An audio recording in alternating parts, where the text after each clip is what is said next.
and welcome to my playthrough of The Witcher 3. 10 years late, I suppose. Next generation, so I've got, some give on those 10 years, but all the same, a little bit later, and a bit confusing as to why someone would do a walkthrough so much later, especially a person who's played it as many times as I have. The reason for this is that I like The Witcher, I like my guy Geralt, but what choices would he make? The big question we're always asking. Well, I believe I know the solution. From reading the books and playing the games and watching a few videos where they talk about what choices would Geralt make.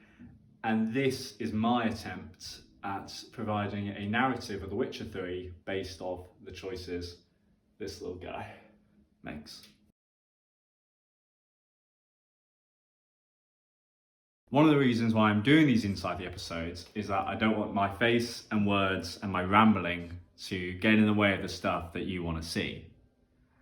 I also want to explain exactly why I've made the choices that Geralt makes. There are three key reasons to that. One, who is Geralt and what do we know about him? The true essence of Geralt's character. Two, how urgent in that moment is it to find Ciri? Now, I believe this is always on a scale, but we'll talk about that in a minute. And then three, the rule of cool. It's got to look good.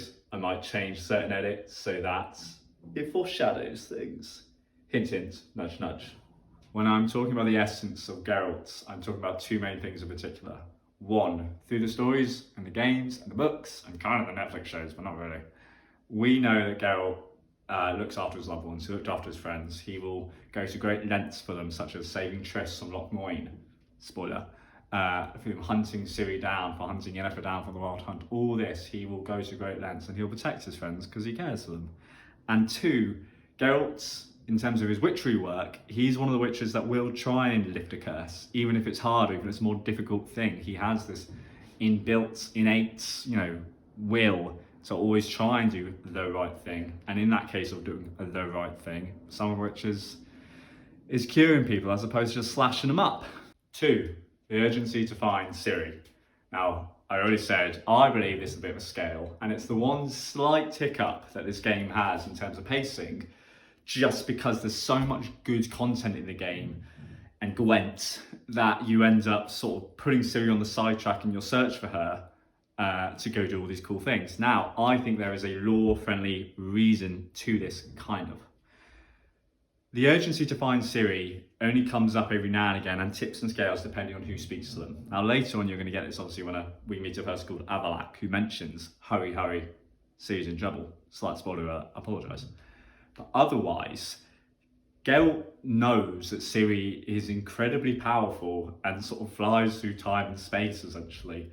When he says to Emir, Ciri's, you sure it's Ciri? Like, she's gone far away. Like, that's not, like, she's just gone to Zerrikania. She's gone to Cyberpunk. She's gone to, Camelot. All these places that, it's impossible. I appreciate the Wild Hunt can travel through that time as well. I get that, fair enough. Again, a slight urgency of stuff on finding Ciri.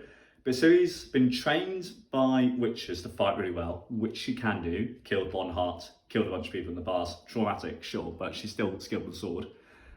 She's been trained by sorceresses because she has some magical ability, so that's more power to her. And likewise, Geralt has tried to hunt for Ciri in the past when he rode with the Wild Hunt. The Wild Hunt has hunted Ciri for a long time, not caught them. Yennefer, as it turns out, has been searching for Ciri for a long time and never quite got there.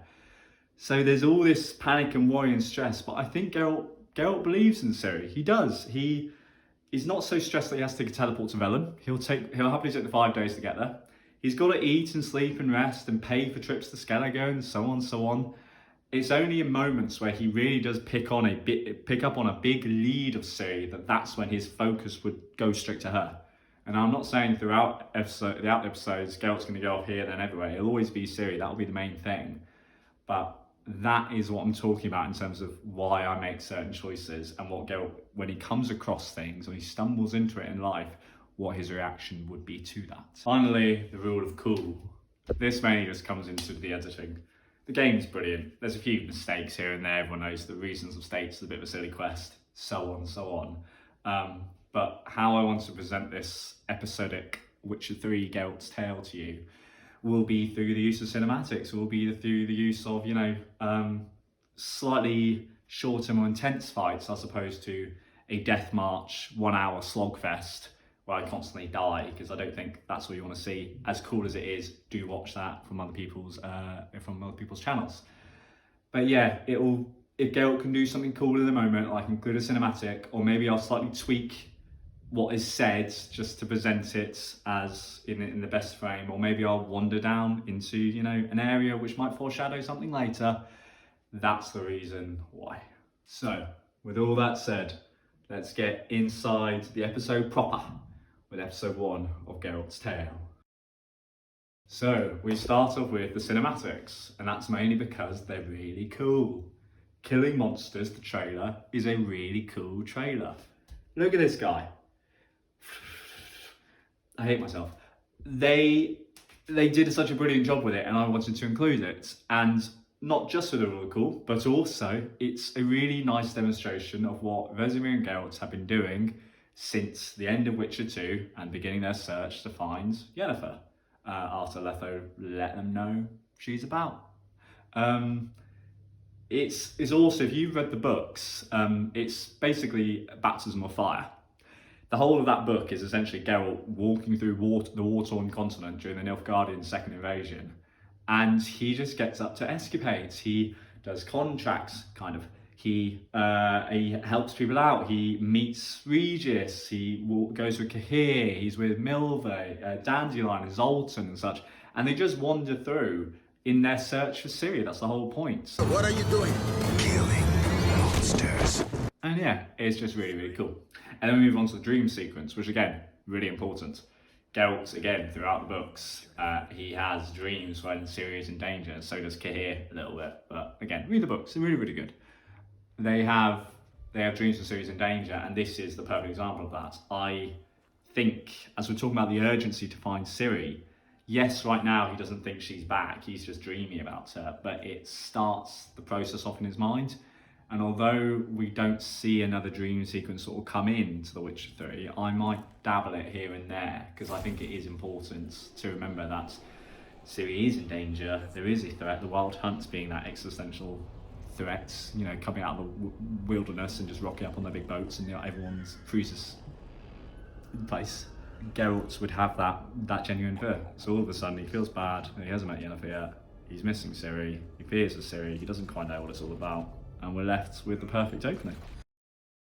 The White Orchard stage of The Witcher 3 is quite straightforward, as brilliant as it is as a tutorial space. He's received the letter from Yennefer. He encounters the Griffin. He rides up to the inn. He meets this arsehole who says some key Yennefer information, and then he's off to go and speak with everyone, the garrison commander, Tamara, and the hunter eventually. What this does mean, though, is that Geralt in this moment wouldn't have time to do the side quests like Vesemir has with his grain tampering. Geralt wouldn't be able to do some really awesome contracts for the time being in White Orchard, nor would he be able to help this lady find a frying pan.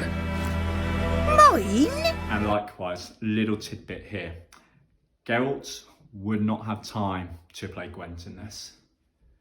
He's got to find his lover Yennefer, and ultimately he's got to find his daughter Ciri, and that's the key important thing. But I don't. I don't need to find anything, and I really like Gwent. And I live with my lover, she's not disappeared. And likewise, I don't have no baby. So, this is also a nice sort of small tidbit as to where I can introduce the rule of cool, as I say.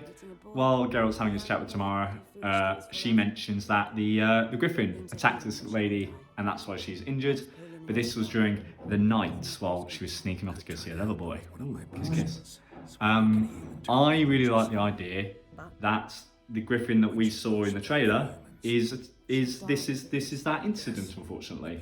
But that's not obviously happening at night. So I cut bits and added it in as a nice little treat. Nice little like, oh, that's sad. Nice memories flooding back. That'll be a few times. There'll be things overlaid. You get the idea. Hopefully you enjoyed it. And here now is my justification as to why I did this. I may have lost people if they watched the video and went, oh no, there's no way, I'm not playing, Sims. This person doesn't have to eat and sleep. But my Geralt does. This is lore friendly. Every now and again, he might push his body if it's particularly urgent, but we have the perfect example here in White Orchard.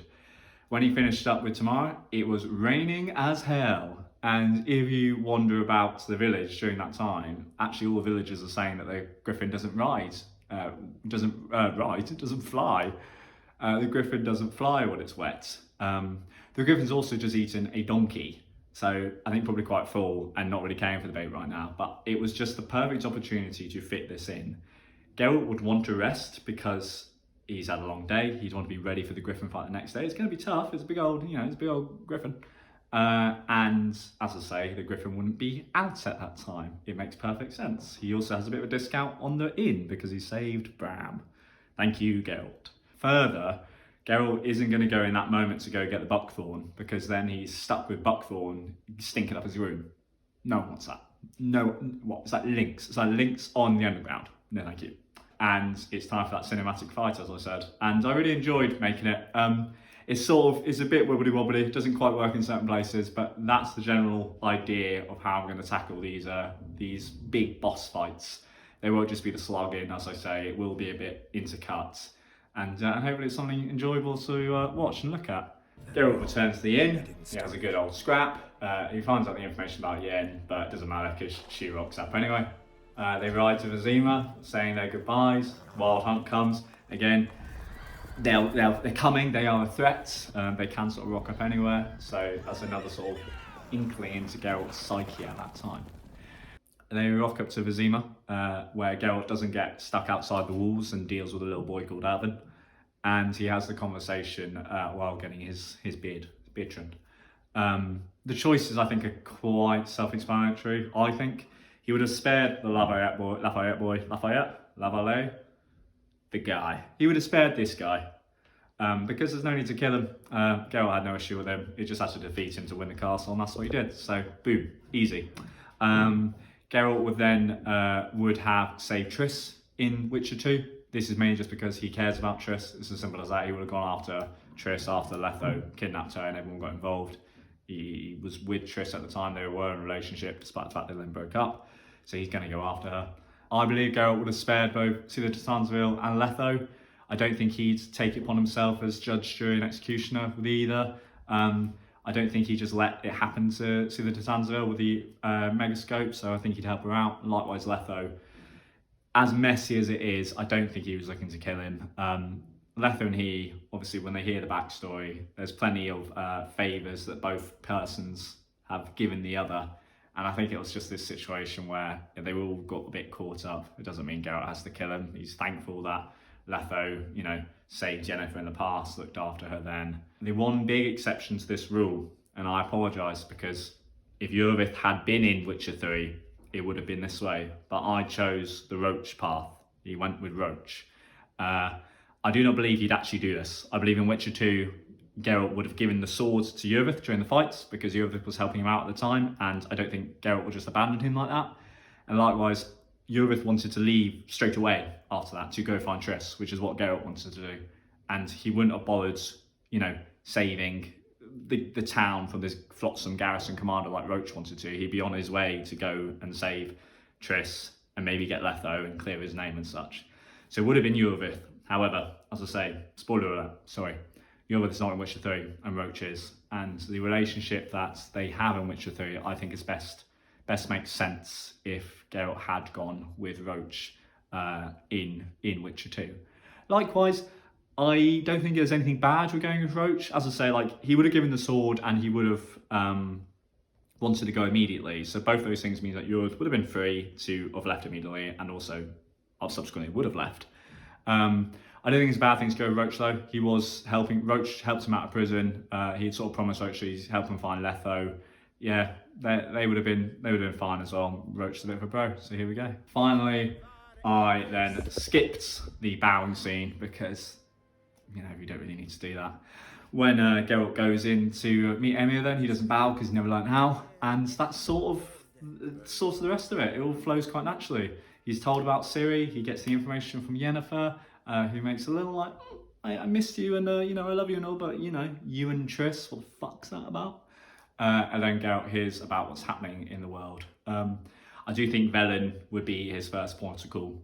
Yennefer has said that Yennefer has said that she'd cover Skellige, and likewise, now that Geralt knows that Triss is in Novigrad, I think he's sort of out of Novigrad and Velen. Novigrad's one place that Ciri has a ally now in Triss. Triss and Ciri would care for each other, they do care for each other, whereas Velen is, the place that no one's there. They've got some good strong leads because they've been there recently with the Witch and the Baron. And Geralt, as Yen says, is the best tracker she knows. Got to take away the magic. They're rushing, but they're not too rushed because, as I say, Geralt doesn't teleport there. He spends 5 days getting there. Ciri is a powerful person who is able to stay ahead of the hunt. Now, as much as she might be riding her luck, and it only takes the hunt one chance to get her, then we're doomed. But I think just Geralt backs her, and so when Yen states this might take a while, like we've got to go back to the old school tracking. Basically, you go back to your time in Baptism of Fire where you search the continents through a wall for her. I need you to do it again. I appreciate it might take some time. There is an urgency to get to her, but there's a reality as well of, she's skilled, she's powerful. We'll see what happens. Drilling has just started. Hopefully you caught that. I really hope you've enjoyed this ramble. I hope you've enjoyed me and myself on here. I enjoyed making it. I'm really enjoying just this whole series. I love The Witcher. I'll happily chat about it for eons, and I hope you do too. All the best till next time. Ciao, ciao.